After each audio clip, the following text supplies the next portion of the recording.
തനിച്ചു താമസിക്കുന്ന വയോധികയുടെ മാല പറിച്ച പ്രതികൾ പിടിയിൽ. തനിച്ചു താമസിക്കുന്ന വയോധികയുടെ വീട്ടിൽ രാത്രി അതിക്രമിച്ചു കടന്ന മാല പിടിച്ചു പറിച്ച പ്രതികളെ കൂടൽ പോലീസ് അറസ്റ്റ് ചെയ്തു. കലഞ്ഞൂർ പുത്തൻ വീട്ടിൽ 22-കാരൻ അനൂപ്, കുന്നിട ചെളിക്കുഴി നെല്ലിവിളയിൽ വീട്ടിൽ 28-കാരൻ ഗോകുൽ കുമാർ എന്നിവരെയാണ് പ്രത്യേക സംഘം ഊർജിതമായ അന്വേഷണത്തിനൊടുവിൽ പിടികൂടിയത്. ഒറ്റയ്ക്ക് താമസിക്കുന്ന കഞ്ചോട് സ്വദേശിനി 78-കാരി തങ്കമ്മയെ മെയ് 24-ന് രാത്രി 11:30-ഓടെ ഉറങ്ങിക്കിടന്നപ്പോഴാണ് വീടിന്റെ വാതിൽ ചവിട്ടി തുറന്ന് ഭീഷണിപ്പെടുത്തി മോഷ്ടാക്കൾ മാല പറിച്ചെടുത്തത്. 1.5 പവൻ തൂക്കമുള്ള സ്വർണമാലയാണ് പ്രതികൾ കവർന്നത്.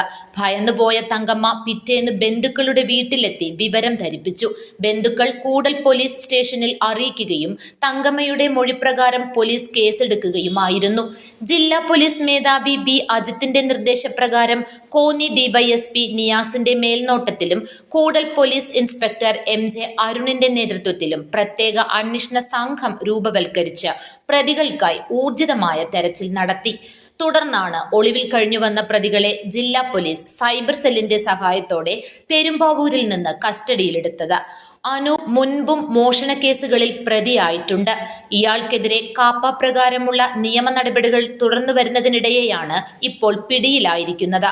മാല വിറ്റ കടയിൽ നിന്ന് പോലീസ് കണ്ടെടുത്തു. SI ഷെമിമോളുടെ നേതൃത്വത്തിലുള്ള പ്രത്യേക അന്വേഷണ സംഘത്തിൽ SI Chandramohan, ASI Vasudevakurup, police ഉദ്യോഗസ്ഥരായ അനികർമ്മ, വിൻസെന്റ് സുനിൽ, ഷാജഹാൻ, സുനിൽ, ഗോപകുമാർ എന്നിവരാണ് ഉണ്ടായിരുന്നത്. കോടതി പ്രതികളെ റിമാൻഡ് ചെയ്തു. News bureau, Pathanamthitta.